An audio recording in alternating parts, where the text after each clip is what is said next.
आज मैं आपको आयत नंबर 10 सिखाने जा रही हूँ सूरह बकरा की। तो चलिए सीख लेते हैं, ठीक है। सबसे पहले मैं फ़ी कुलूबिहिम मरदुन के कवायद बताने जा रही हूँ। या साकिन से पहले ज़ेर आ गई है, या मद्दा हो रहा है। हरूफ मद्दा को एक अलिफ के बराबर खींचा जाता है। तो यहाँ फ़ी को खींचना है एक अलिफ के बराबर। कुलू में वाउ मद्दा है, वाउ साकिन से पहले पेश है, वाउ मद्दा करना है, यानी लू को भी एक अलिफ के बराबर, ज्यादा नहीं, एक अलिफ के बराबर खींचना है। बिहिम मरदुन में मीम साकिन के बाद अनदर मीम आ गई है, दूसरी मीम आ गई है। कायदा ये होता है कि मीम साकिन के बाद दूसरी मीम आ जाए तो आप गुन्ना करते हैं। वैसे भी मीम पे तशदीद आए तो आप गुन्ना करते हैं। गुन्ना कहते हैं मीम साकिन की आवाज नाक में ले जाएं, एक अलिफ के बराबर ठहराएं। यहां तक मैं मरदुन तक आपको पढ़ के सुनाती हूँ। बिस्मिल्लाहिर्रहमानिर्रहीम फी कुलूबिहिम मरदुन।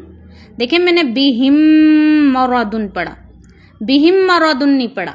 मैंने मीम की आवाज को रोका एक अलिफ के बराबर। फी कुलूबिहिम मरदुन, ज्यादा नहीं खींचना, सिर्फ एक अलिफ के बराबर। फी कुलूबिहिम मरदुन, यानी हरकात और हरूफ मद्दा में डिफरेंस पता चले। मरदुन के बाद ये लाम अलिफ है। लाम अलिफ वक्फ का साइन है। वक्फ का साइन आपको पता है ना किसे कहते हैं? वक्फ का साइन मीन्स के आप सांस भी तोड़ सकते हैं, आवाज भी रोक सकते हैं। लेकिन जब लाम अलिफ आए, हमारे उलमा कहते हैं बेहतर यही है कि आप मिला के पढ़िए। जब आप मिला के पढ़ेंगे ना तो तनवीन है, ये दो जबर दो जेर दो पेश को तनवीन कहते हैं। जब वर्ड के आखिर में तनवीन हो और नेक्स्ट वर्ड हो हरूफे इख्फा में से, तो आप गुन्ना करते हैं, तनवीन की आवाज नाक में ले जाके एक अलिफ के बराबर खींचते हैं। हरूफे इख्फा क्या है? मैंने आपको आसान तरीका बताया था कि अगर दो जबर दो जेर दो पेश के बाद या नून साकिन के बाद अगर हमजा हा, आइन हा, गैन खौ, लाम रॉ आ जाए तो आप गुन्ना नहीं करेंगे तनवीन और नून साकिन में। लेकिन अगर उसके अलावा कोई हर्फ आता है तो आप तनवीन और नून साकिन की आवाज नाक में ले जाएंगे, छुपाएंगे, एक अलिफ के बराबर गुन्ना करके पढ़ेंगे, ठीक है।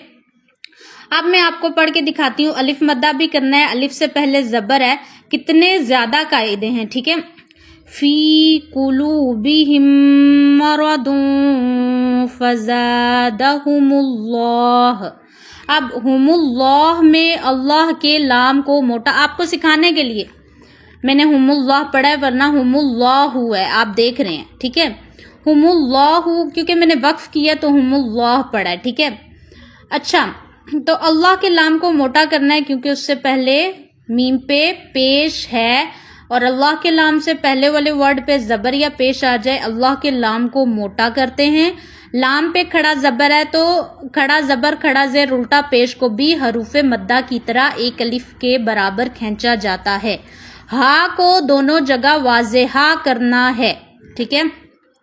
फज़ादहुमुल्लाहु, फज़ादहुमुल्लाहु मरदौ। मरदौ क्यों पढ़ा? क्योंकि मरदौन है ना, जीम है, वक्फ का साइन है। मैंने वक्फ किया, सांस तोड़ा, आवाज रोकी। तो जब वक्फ के साइन से पहले दो जबर आ जाएं तो आप एक अलिफ से बदल देते हैं, मरदौ करके पढ़ना है, ठीक है। मरदौ करके फिर सांस तोड़नी है और सांस लेनी है, ठीक है। वलहुम अज़ाबुन अलीमुम बिमा। अच्छा, यहाँ भी लाम अलिफ है, इसीलिए मैंने ज्वाइन किया। वलहुम अज़ाबुन में अलिफ मद्दा है, ठीक है। बुन में तनवीन है, लेकिन आपने नाक में आवाज नहीं लेके जानी क्योंकि इसके बाद हमजा है, अलिफ पे जबर जेर पेश आ जाए, हमजा पढ़ते हैं। और अलीमुम में क्योंकि मीम तनवीन के ऊपर मीम आ गई है, क्योंकि कायदा ये होता है तनवीन के बाद या नून साकिन के बाद बा आ जाए तो आप तनवीन को या नून साकिन को मीम से बदल देते हैं। अली मुम पढ़ना है आप, ठीक है। अली मुम बिमा, और मुम की आवाज को भी आपने छुपाना है नाक में और एक अलिफ के बराबर रोकना है, ठीक है। बीमा में अलिफ मद्दा है, ठीक है।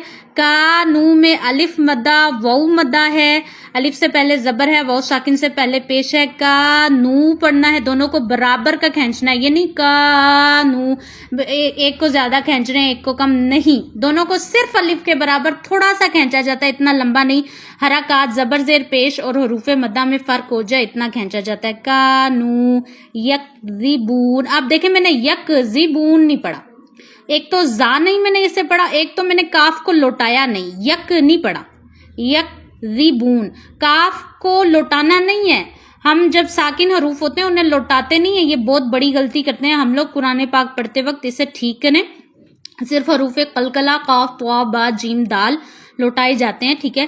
تو ہے یکذبون, یکذبون, یک نہیں پڑھنا, یکذبون, یکذبون. اب بون کو میں زیادہ کیوں کھینچ رہی ہوں, وہی قاعدہ ہے جو آپ کے ذہن میں ہے.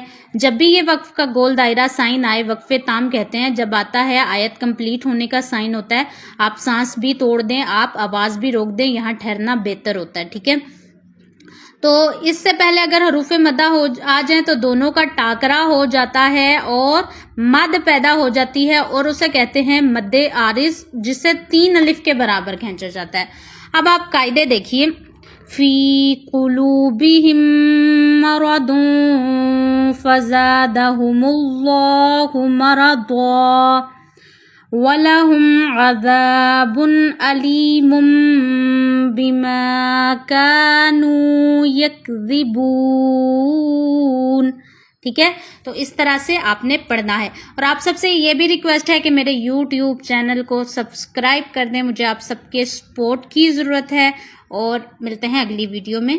اپنا خیال رکھیے, مجھے دعاؤں میں یاد رکھیے, میں بھی آپ سب کو دعاؤں میں یاد رکھوں گی انشاءاللہ.